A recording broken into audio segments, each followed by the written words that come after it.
హ్యాపీయా? చూడండి హ్యాపీగా ఉన్నారు. మీ ఫ్రెండ్స్ ఇంతమంది ఉన్నారు కదా, మీరు నవ్వుతే ఎంత క్యూట్గా ఉన్నారు.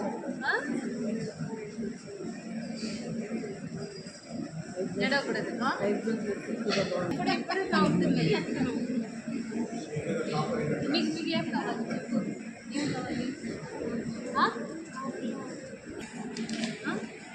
మీకోసమే వచ్చారు కదా.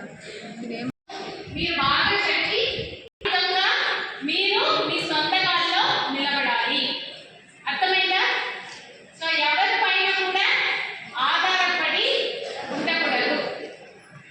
మహిళా సాధికారత గురించి మీకు ఐడియా ఉందా? మహిళా సాధికారత తెలుసా? విమెన్ ఎంపవర్మెంట్ ఎవరైనా చెప్పారా మీకు? స్కూల్లో చెప్పారా? చెప్పారా? ఏంటి చెప్పండి. విమెన్ పిల్లలతో ఇలా మాట్లాడి వారు చెప్పండి, పదే పదే చెప్తుంటారు. సో మహిళా సాధికారత అంటే మీ లైఫ్లో మీకు కావాల్సిన నిర్ణయాలు మీరే, అది మహిళా సాధికారత. మీరు ఎవరిని పైన కూడా మీరే చేయగలిగిన ఆ స్టేటస్లో మీరు ఉంటే అది మనము మహిళా సాధికారత అంటాము. దానికి ఏది ఇంపార్టెంట్ తెలుసా మీకు? చదువు ఇంపార్టెంట్. మీరు అందరూ కూడా ఒక జాబ్లో ఉంటే అప్పుడు వస్తుంది. పెట్టుకోండి, నేనే చదువుతాను, డిగ్రీ తీసుకుంటాను, ఒక జాబ్కి వెళ్తాను, మంచి స్థాయికి నేనే సంపాదిస్తాను. అలా మీరు చేస్తే మిగతా వరకు మీరు ఒక ఇన్స్పిరేషన్గా ఉంటారు. సో దానికోసం మీరు కోఆపరేట్ చేయాలి. అర్థమైనా?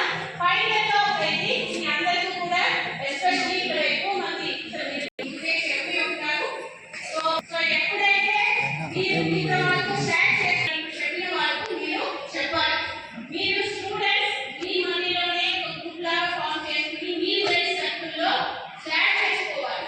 ఒకరు ఇంకొకరితో మీరు పంచుకోవడంతో వాళ్ళకి ఏదైనా అలాంటి బ్యాడ్ ఎక్స్పీరియన్స్ ఉంటే వాళ్ళు చెప్తారు. వాళ్ళ నుంచి కూడా మీరు నేర్చుకోవచ్చు. మిమ్మల్ని మంచి మార్పు తీసుకోవడం మాత్రమే మీ లైఫ్కు ఉపయోగపడదు. అపార్ట్ ఫ్రమ్ దట్ అది కూడా ఇంపార్టెంట్. బికాస్ మీరు బాగా చదివితేనే జాబ్ మిగతా మీకు వస్తుంది. బట్ నేర్చుకోవాలి. నేర్చుకుంటారా? మీకు ఒక మంచి మంచి ఎన్విరాన్మెంట్. ఓకే, మీరు బయటికి వెళ్ళి స్కూల్ అయిన తర్వాత కాలేజ్ అయిన తర్వాత రాష్ట్ర వ్యాప్తంగా మెగా పీటీఎం జరుగుతున్నాయి. మన జిల్లాలో కూడా 1049 స్కూల్స్, అదేవిధంగా జూనియర్ కాలేజెస్లో కూడా జరుగుతున్నాయి. వారు అక్కడికి మెగా పీటీఎంకి వస్తున్న పేరెంట్స్కి పిల్లల యొక్క హోలిస్టిక్ ప్రోగ్రెస్ రిపోర్ట్ గురించి కూడా వారికి చెప్తున్నాము. అదేవిధంగా ప్రైమరీ స్కూల్ పిల్లలకు ఇప్పుడు కొత్తగా ఫౌండేషనల్ లిటరసీ అండ్ న్యూమరసీ ఒక యాప్ ద్వారా వారికి ఒక రీడింగ్ స్కిల్స్, రైటింగ్ స్కిల్స్ని కూడా, వారికి అండర్స్టాండింగ్ స్కిల్స్ని కూడా ఐడెంటిఫై చేయడానికి ఒక టెస్ట్ కూడా చేయడం జరిగింది. దాని గురించి కూడా పేరెంట్స్కి చెప్పి, ఇంకా స్కూల్లో ఇప్పుడు ఎడ్యుకేషన్ డిపార్ట్మెంట్ నుంచి కొత్త మార్పులు చాలా ఎక్కువ తీసుకొచ్చినారు. వాటి అన్నింటినీ కూడా గురించి కూడా పేరెంట్స్కి చెప్పడం జరుగుతున్నది.